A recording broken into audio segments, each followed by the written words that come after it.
जय जय श्री राधे, जय जय श्री हरिवंश। स्वागत करती हूँ मैं आप सभी का हमारे चैनल पर।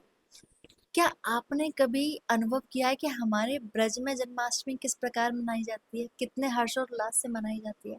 वैसे तो पूरे जगत में ही जन्माष्टमी का त्योहार बहुत हर्षोल्लास से मनाया जाता है, लेकिन हमारे ब्रज की बात अलग है भैया, कि हमारे लाला ने जन्म ही ब्रज में लिया हो। बीइंग अ ब्रजवासी, ये मैंने बचपन से अनुभव किया है, ये मैंने बचपन से होते हुए देखा है कि क्या क्या हम लोग जन्माष्टमी पर करते हैं, कैसे कैसे हम जन्माष्टमी सेलिब्रेट करते हैं और क्या क्या उस दिन होता है। तो वही अनुभव मैं आपके साथ में शेयर करने जा रही हूँ। कृपया इस वीडियो में अंत तक बने रहें और देखें हम कैसे बनाते हैं।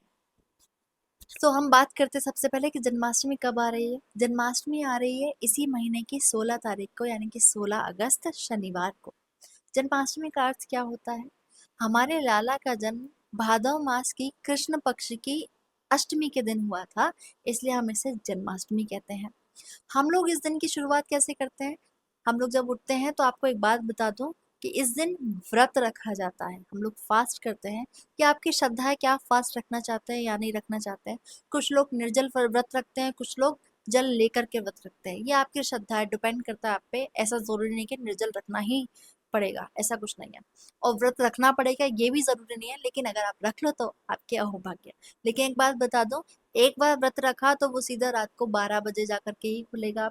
जब लाला का जन्म हो जाएगा, जब लाला प्रकट हो जाएंगे, उसके बाद ही आप अपने व्रत का पारण कर सकते हैं।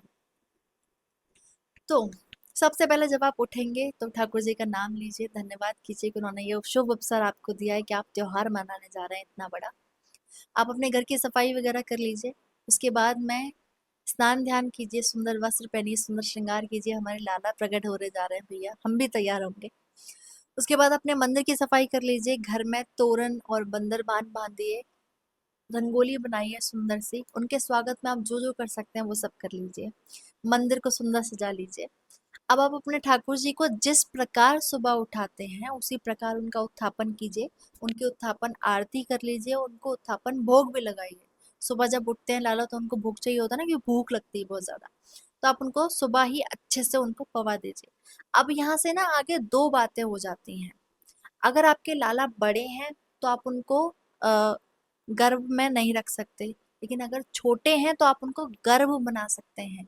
अब गर्भ में कैसे रखा जाता है, कैसे बनाया जाता है गर्भ, वो मैं आपको बताने जा रही हूँ। मेरी दादी बनाती थी ये। आपको क्या लेना है, अगर आपके लड्डू गोपाल जो है, आपके बाल गोपाल जो है, वो 0 से लेकर के 3 नंबर तक के हैं तो आप गर्भ बना सकते हैं। लेकिन अगर उससे बड़े साइज के हैं तो आप उनको, मैं बताऊंगी आप उनकी सेवा कैसे करेंगे। तो पहले जानते हैं गर्भ कैसे बनाते हैं। गर्भ लेना है यानी कि आपको लेना है एक बड़ा सा खीरा, जैसे कहते हैं कुकुम्बर या ककड़ी, जो भी आपकी भाषा में हो। वो खीरा आपको लेना है। देख लीजिएगा कि उसकी थिकनेस अच्छी हो, थोड़ी सी मोटा हो थोड़ा सा खीरा। उसको कहीं से काटना वाटना या छीलना कुछ नहीं करना है आपको, बस उसको अच्छे से धुल लीजिए। और उसको बीच से क्या करना है, उसका जो ऊपर वाला पार्ट होता है, हार्ड पार्ट, उसको एक अलग निकाल लीजिए उसमें से। या तो आप चौकोर शेप में या गोल शेप में, आप जैसे भी निकाल सके उसको निकाल लीजिए और उसको अंदर से खोखला कर लीजिए उस पार्ट को। खोखला हो जाएगा तो उसके बाद में अपने लाला को उसमें उसमें उसके अंदर शयन कराइए, उसके अंदर लिटा दीजिए। लिटा दीजिए, बिठा दीजिए, जैसा आपको सही लगे वो आप कर सकते हैं। ठीक है। अंदर क्या होता है, ये जो खीरा होता है ये बहुत सॉफ्ट होता है और बहुत ज्यादा ठंडा होता है, तो ठाकुर जी को कोई तकलीफ नहीं होगी, इसलिए चिंता मत कीजिएगा। और जो पार्ट आपने उसका ऊपर का निकाला था, हार्ड पार्ट जो था हमने काट के निकाला था, उसको वापस से उसके ऊपर रख दीजिए और उसको या तो सिंहासन पे या फिर अगर आप ठाकुर जी की शैया है उस पर रख दीजिए, लाल कपड़े पर, और उसको कपड़े से ढक दीजिए। इस प्रकार मनाया जाता है लाला का गर्भ। अब एक बार जो लाला का गर्भ रख दिया, उसके बाद में वो जब प्रगट होंगे तभी उस गर्भ से बाहर आएंगे, अदरवाइज उससे पहले बाहर नहीं आएंगे। ठीक है। आपने भोग भी सुबह लगा दिया, आपने उनको स्नान करा के जल से उनको गर्भ धारण करा दिया।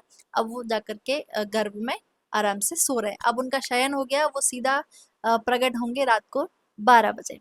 लेकिन अगर आपके ठाकुर जी का साइज थोड़ा बड़ा है, आप उनका गर्भ धारण नहीं कर पा रहे हैं, मतलब उनका गर्भ नहीं बना पा रहे हैं, तो क्या करें? तो भी कोई बात नहीं है, आप अपने लाला को स्नान कराइए। आप नॉर्मल जल से भी स्नान करा सकते हैं या फिर पंचामृत से भी स्नान करा सकते हैं। पंचामृत से स्नान आपको रात को भी अभिषेक उनका करना ही है, लेकिन अगर आप दिन में भी करना चाहते हैं तो भी अच्छी बात है, आप करा सकते हैं। पंचामृत में हम क्या क्या लेते हैं? हम लेते हैं दूध, दही, घी, शहद और गंगाजल। इन पांचों से हम ठाकुर जी का पंचामृत स्नान कराते हैं। और फिर उनको स्नान करा के सुंदर सुंदर वस्त्र पहनाइए, सुंदर सुंदर श्रृंगार कीजिए उनका, और उनको अपने सिंहासन पे विराजमान कर दीजिए। और जिस प्रकार आप डेली उनकी जो सेवा करते हैं, उनको भोग इत्यादि लगाना, आरती करना, जो भी आप करते हैं वो आप वही सेम प्रोसेस में करेंगे उस दिन। अगर आपने गर्व नहीं रखा है तो आप सेम प्रोसेस में कर देते हैं, और अगर गर्व रखा है तो बिल्कुल पर्दा डाल दीजिए और बिल्कुल छोड़ दीजिए उनको। ठीक है, वो फिर रात को ही प्रकट होंगे सीधा। यदि पर अगर नहीं गर्भ में रखा है तो आप उनको सेवा कर सकते हो उनका। तो आप दोपहर में, अब अगर आपने बिठाए हैं ठाकुर जी, आप उनको दोपहर में भोग लगाइए। यहाँ पे दो बातें फिर से आ जाती हैं कि यदि आपने ठाकुर जी बिठा रखे हैं तो आप या तो दोपहर में जब आपने शयन करा दिया है तभी पर्दा डाल दीजिए और उनको शयन करा दीजिए, और सीधा के सीधा रात को 12 बजे उनका जन्म कीजिए और उनको प्रकट करिए, और उनका जो भी आपको अभिषेक करना होता है उस सब के लिए प्रोसेस करना होता है उसके लिए। अगर आप दोपहर में शयन करा के सुला दिया लेकिन आपको शाम को भी उठाना है ठाकुर जी को, तो आप वो भी कर सकते हो। आप शाम को उठा करके उनकी आरती कर लीजिए शाम की, और उनको भोग लगा दीजिए। फिर उसके बाद में आप 7 बजे तक पर्दा डाल दीजिए, उसके बाद बिल्कुल नहीं छेड़ना है।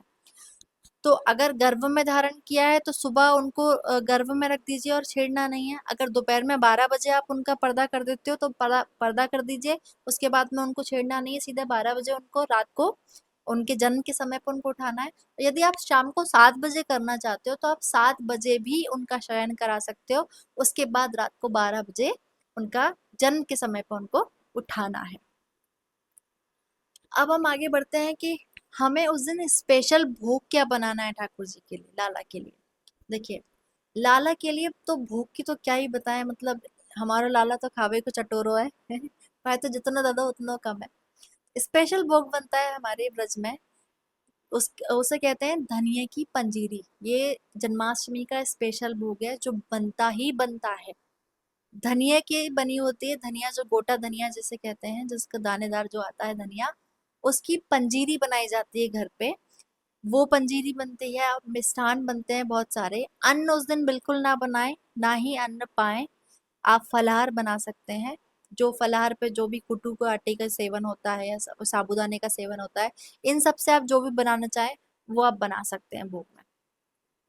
अब वो बनाइए, मिठाइयाँ बनाइए, दूध, रबड़ी, माखन, मिश्री, सब कुछ आपसे जितना भोग बन सकता है आप अपने अपनी श्रद्धा के अनुसार उतना भोग उनके लिए तैयार कर लीजिए।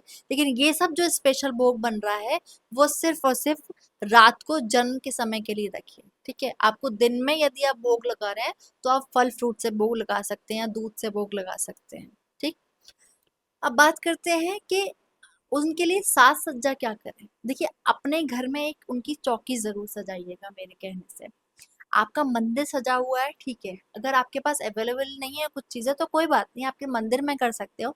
लेकिन अगर आप ये कर सकते हो तो अपने घर में एक चौकी सजाइए, दीवार पे सुंदर से बलून्स लगाइए या फिर फ्लावर से सुंदर सा सजा लीजिए उसको, है ना। चौकी सजाइए, सुंदर कपड़ा बिछाइए उस पे, और एक सुंदर सा झूला तैयार कीजिए और लाला के लिए, लाला जब जन्म होगा, जब प्रकट होंगे तो झूला झूलेंगे वो, है ना। तो आप ऐसे अपने घर में झांकी दर्शन भी कर सकते हैं, आप अपने घर में झांकी भी सजा सकते हैं। ये आपके ऊपर डिपेंड करता है कि आप लाला की कोई भी लीला का दर्शन जो है अपने घर में बना सकते हैं, है ना। जैसे ब्रज का पूरा दर्शन करा लिया तो ब्रज की पूरी, ब्रज में क्या क्या होता है वो सब मंदिर बना लिए। ऐसे आप अपनी श्रद्धा के अनुसार, आपके पास में समय है तो आप ये कर सकते हैं। आप झांकियां प्रदर्शन भी कर सकते हैं, आप बना सकते हैं घर में झांकी, लाला को अच्छा लगता है ये सब। और अगर नहीं है तो भी कोई बात नहीं है, जब भी समय मिले तभी आपको भजन कीर्तन और नाम जप तो करते ही रहना है इस दिन, छोड़ना नहीं है भैया। अपने लाला को जितना बुला सकते हो उतने प्रेम से बुलाओ, उनको आवाहन करो कि लाला जब जन्म हो तू प्रकट है जाइए अच्छे से, हमें देखिए, प्रत्यक्ष में देखिए तू आ गए हो, ऐसा भाव रखो अंदर से। जब रात्रि हो, 12 बजने वाले हो, तो एक बात ध्यान रखिएगा, पहले समय चेक कर लीजिएगा कि जन्म का समय कितना है। तो यदि आप कंफ्यूज हो रहे हो ना तो टीवी ऑन कर लीजिएगा, क्योंकि हमारे जन्मभूमि पे एग्जैक्ट समय पे ही जन्म होता है, प्रकट होते हैं ठाकुर जी। तो आप उसी उसी उसी टाइम को देख करके ही अपने घर में भी कर सकते हैं। जब लाला का जन्म हो रहा हो तो शंखनाद कीजिए, मंजीरा बजाइए, घंटी बजाइए, ढोलक बजाइए, खूब सबको पता होना चाहिए कि लाला प्रकट हो रहे हैं, है ना। भाई ठाकुर प्रकट हुआ है तो कैसे सबको पता नहीं होगा। तो उसके बाद में क्या करना है, आप उनको जगाइए, लाल लड़ाइए। जब प्रकट हो जाए उसके बाद में उनका पंचामृत से अभिषेक कीजिए, उनका सुंदर कपड़े से उनको पोंछिए, बहुत सॉफ्ट से कोमल से कपड़े से उनको पोंछिए उनके शरीर को। उसके बाद में उनको सुंदर श्रृंगार कीजिए, ज्वेलरी बनाइए, पत्रावली बनाइए, मुकुट धारण कराइए, उनको झूले में बिठा करके झूला झुलाइए। बच्चे से लेके वृद्ध तक सबको इस दिन झूला झुलाना चाहिए, भले ही आप थोड़ा थोड़ा झुलाओ, लेकिन सबको झूला झुलाना है उस दिन।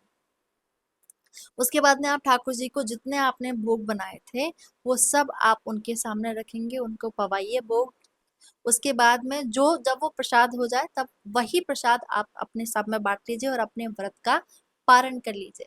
हमारे व्रत व्रज में पूरी रात कीर्तन किया जाता है। हमारे व्रज में कोई सोता नहीं है उस दिन, पूरी रात नाम जप भजन कीर्तन ये सब चलता रहता है ठाकुर जी का। यदि आप भी कर सकते हैं तो आपकी अहोभाग्य है। और वैसे भी सैटरडे को जन्माष्टमी है और नेक्स्ट डे संडे है, यानी कि रविवार है, तो रविवार को सबकी छुट्टी होती है। तो ऐसी अपॉर्चुनिटी बार बार नहीं मिलती, है ना। ठाकुर जी का इतना बड़ा दिन है, तो उस दिन थोड़ा अपनी नींद को टाटा बाय बाय बोल करके पूरी रात कीर्तन कीजिएगा उनके लिए। आशा है ये आपके लिए सहायक होगा। यदि मुझसे कुछ त्रुटि हुई हो तो मुझे माफ कर दीजिएगा, और मैंने कुछ भूल भूल गई हूँ, मैं कुछ बता ना पाई हूँ तो प्लीज कमेंट सेक्शन में डाल दीजिएगा। मैं कोशिश करूंगी कि मैं उसका उत्तर दे पाऊँ। आपको अगर ये वीडियो पसंद आए तो कृपया इसको लाइक करें, शेयर कर दीजिएगा जिनको ज़रूरत हो उनके साथ में। और यदि आप जानना चाहते हैं कि ये जो जो ठाकुर जी का जो मेन भोग बनता है जन्माष्टमी का, जिसे कहते हैं हम धनिये की पंजीरी, वो किस प्रकार बनाया जाता है, तो प्लीज़ कमेंट सेक्शन में ज़रूर लिखिएगा। मैं उसके ऊपर भी एक वीडियो बना करके ज़रूर डालूंगी। जय जय श्री राधे, जय जय श्री हरिवंश।